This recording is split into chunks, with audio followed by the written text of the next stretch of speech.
Microsoft Excel Professional. Welcome to this course that covers Microsoft Excel at a very high level.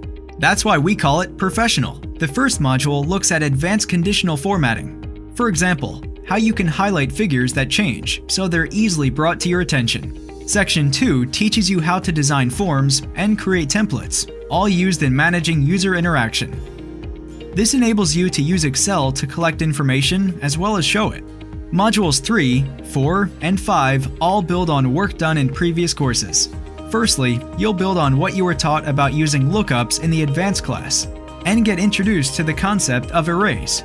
Next, you build on the functions taught in intermediate, and with the knowledge just picked up about array formulas, get taught about error, logic, and rounding functions. You'll then start to add to what you can do with pivot tables, including how to import pivot table data, showing percentages, and creating customized pivot table styles. Together, these take a fully competent Excel user and make them a professional one, utilizing Excel at its highest level.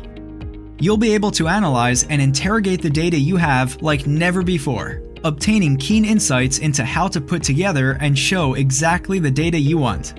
And lastly, if you want to create your own specialist procedures, you'll want to know VBA, and we provide an introduction to that in the last section. And now, time to start!